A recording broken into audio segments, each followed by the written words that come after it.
जब गवर्नमेंट में आप होते हो ना तो आपकी इश्यूज और होते हैं, गवर्नेंस देनी है।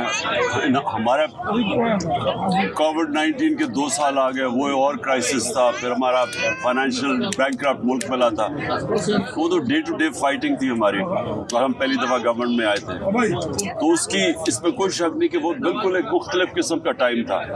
एक ऑफिस और घर, ऑफिस और घर, और तो जिंदगी थी कोई नहीं। मैंने तो एक दिन छुट्टी भी नहीं ली थी। लेकिन ये तो एक पब्लिक मूवमेंट है जो मैं समझता हूँ पाकिस्तान की तारीख में इसकी कोई मिसाल ही नहीं है। ये पिछले 11 महीने 12 महीने में जो मूवमेंट चली है, इसमें पाकिस्तान बदल गया, और ये पब्लिक की मूवमेंट है और इसको कोई रोक भी नहीं सकता। ये कोशिश कर रहे हैं इसको कंट्रोल करने की, FIR जेलों में डालने की। ये वो एक अंग्रेजी में सेइंग है, एन आइडिया उस टाइम हैज कम। कोई फोर्स, कोई फौज नहीं उसको रोक सकती।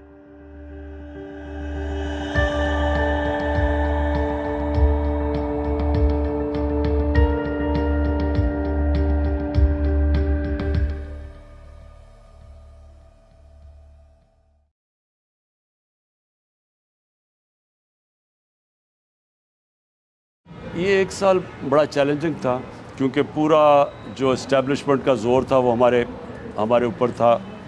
पूरी कोशिश थी उनको हमें ख़त्म करने की। बाजवा ने पूरा ज़ोर लगाया हमें ख़त्म करने का, क्योंकि उसने जब रियलाइज़ किया कि उसे गलती हो गई है, मिसकैलकुलेट कर गया है, जब पब्लिक सड़कों पे आ गई 10 तारीख को, और उसके बाद उसने रियलाइज़ किया कि इलेक्शन भी हम जीतते जा रहे हैं, और बजाय बबल था, शुरू में वो समझ रहा था बबल है, जब बढ़ती गई PTI की पॉपुलैरिटी तो उसने तब पूरे हरबे इस्तेमाल किए हमें क्रश करने के लिए, और ये असैसिनेशन अटेम्प्ट उसका हिस्सा था।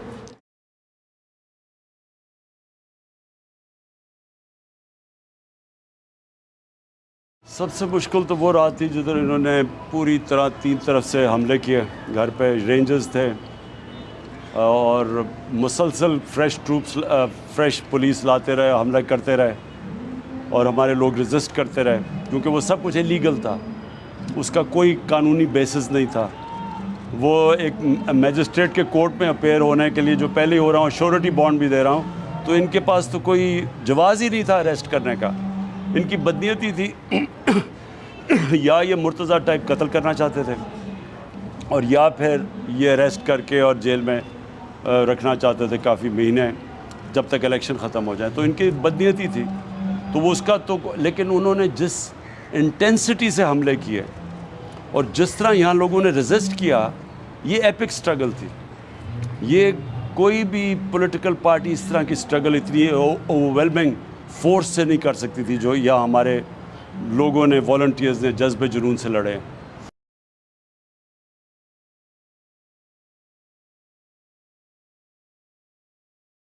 देखें, इसका तो कोई आइन के अंदर गुंजाइश ही नहीं है 90 दिन से आगे।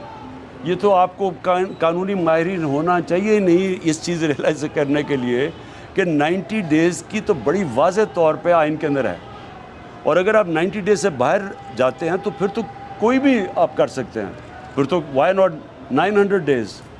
तो इसलिए इसके ऊपर सारे जितने भी पाकिस्तान के लीगल एक्सपर्ट्स हैं वो कन्विंस्ड हैं कि इलेक्शन 90 डेज़ में होना है। अब ये भाग रहे हैं उससे, डरे हुए हैं सारे, और भाग इसलिए रहे, इनको डर लगा हुआ है कि इनकी जो पैसे हैं वो पकड़े जाएंगे। देखिए ना, 2 मोटिवेशंस हैं। पैसे, इनका मेन मोटिवेशन पैसा है कि ये अगर मैं इलेक्शन जीत गया तो ये NRO में वापस ले लूँगा, बस ये है इनकी, और उसके लिए सारी कोशिश कर रहे हैं। इनके लिए कोई आइन, किसी कोई हैसियत नहीं है, आइन या कानून की हैसियत नहीं है इनकी।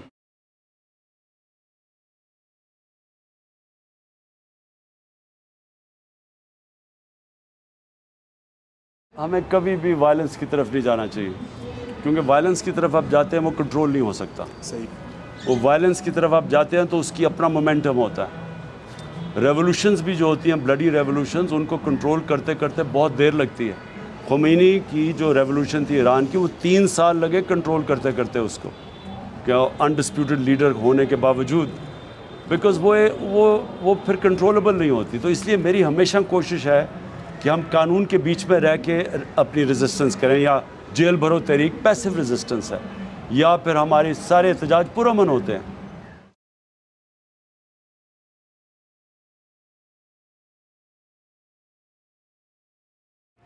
एक साल में जो तहरीक इंसाफ को ट्रायल्स और ट्रिबुलेशंस और जो मुश्किलात से सामना करना पड़ा, किसी पार्टी इस एक साल से नहीं गुजरी।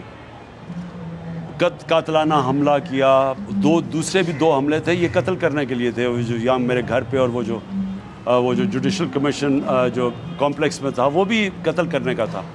उसके अलावा जो केसेस 144 केसेस मेरे लोगों के ऊपर, अभी अली अमीन, फिर उससे पहले कस्टोडियल टॉर्चर, ये अनप्रेसिडेंटेड है पाकिस्तान में, और ये जमहूरियत के अंदर हो रहा है। फिर केयर टेकर गवर्नमेंट एक न्यूट्रल सपोजली बनानी थी, ऐसी कभी केयर टेकर गवर्नमेंट आई नहीं है, तो सारे इदारे तबाह किए गए हैं सिर्फ तहरीक इंसाफ को बाहर रखने के लिए। लेकिन जो इस साल की सबसे खुशाइन चीज़ है कि एक शऊर आ गया पब्लिक में जो कभी पहले नहीं था, एक कौम बनती जा रही है, नौजवान जाग चुका है पाकिस्तान में सोशल मीडिया की वजह से। लेकिन उससे भी बड़ा जो इनकलाब घरों में ख़वातीन के अंदर जो पब्लिक अवेयरनेस है वो कभी नहीं थी। जो बाई इलेक्शन में औरतों का टर्न आउट है वो अनप्रेसिडेंटेड है। तो ये पॉजिटिव चीज़ें हुई।